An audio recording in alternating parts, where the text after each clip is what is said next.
혹시 물 줄 생각하고 계신 분들 밭에 가서 물 주지 마십시오. 그냥 그대로 두셔도 상관없습니다. 안녕하십니까, 사리스마입니다. 지금 일기예보를 보시면 가뭄이다, 건조하다라고 해서 계속 이제 뉴스가 나오고 있어요. 그것 때문인지 공절기에 밭에 물을 줘야 되는지 문의를 하시는 분이 몇 분 계십니다. 그래서 거기에 대해서 좀 말씀을 드려볼까 합니다. 오늘 1월 21일입니다. 1월달 거의 비가 안 왔죠. 강수량이 거의 없었어요. 땅은 바짝 말라 있긴 합니다. 그리고 이제 일기예보에서는 산불 조심하라, 대기가 건조하다라고 해서 뉴스에 나오곤 하는데, 여러분 밭에 가서 땅 한번 봐보십시오. 토양에는요 여러 가지 형태의 물이 토양 중에 포함이 되어 있습니다.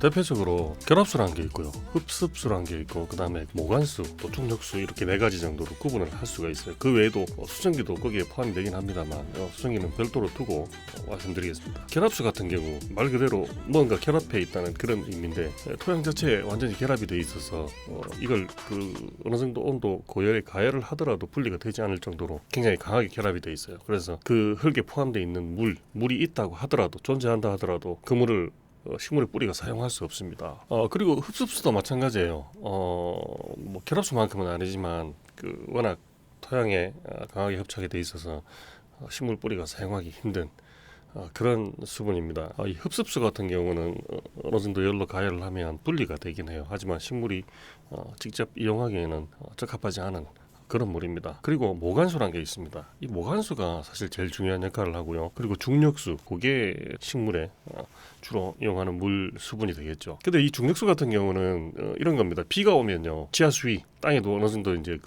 물이 차겠죠. 찼다가 이게 일정한 시간이 지나면, 물의 공급이 끊기면 그 물이 중력에 의해서 밑으로 더 내려간단 말입니다. 지하 수위가 내려가게 돼요. 이게 중력수예요. 그러면 일정한 시간이 지나가서 물이 밑으로 내려가 버리면 땅 표면에는 물이 없으니까 건조에 시달릴 수 있겠죠.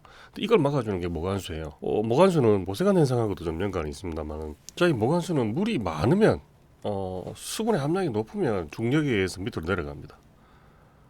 물이 오히려 적어지면 모세관 현상에 의해서 물이 다시 위로 올라가요. 그래서 날이 가물다고 하더라도 토양에 포함된 그런 모관수라든지 중력수, 이런 수분들이 땅 속에서 완전히 유실되지 않고 존재하면서 식물의 뿌리가 그 물들을 이용할 수 있게 돼요. 실제로 제 밭에 가서 촬영한 영상을 잠깐 보여드리도록 할게요.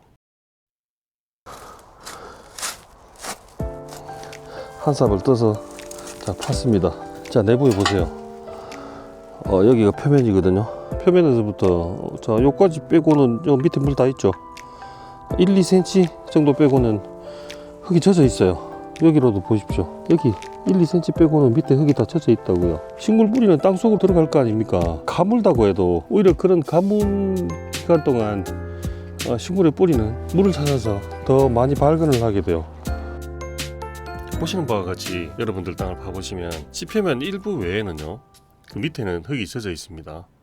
그 젖어 있는 그 수분이 모관수입니다. 이 물은 오히려 토양이 위에가 건조해지면 밑에서 더 위로 올라와요. 비가 많이 오게 되면 또 내려가게 되죠.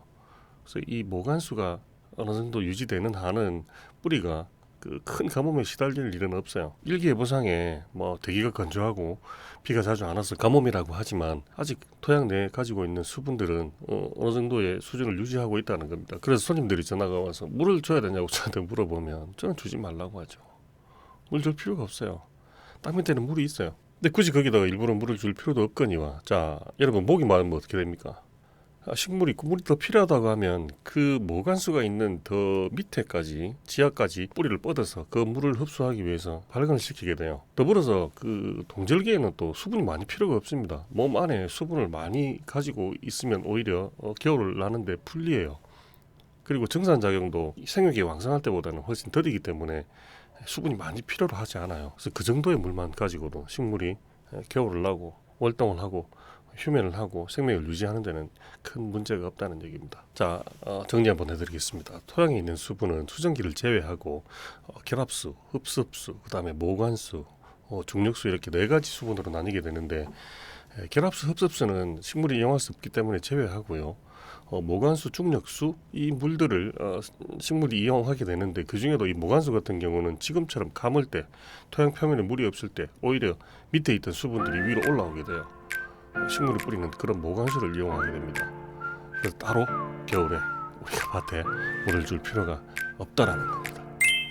지금 혹시 물 줄 생각하고 계신 분들 밭에 가서 물 주지 마십시오. 그냥 그대로 두셔도 상관없습니다. 자, 오늘은 간단하게 여기까지 하겠습니다. 사리스마였습니다.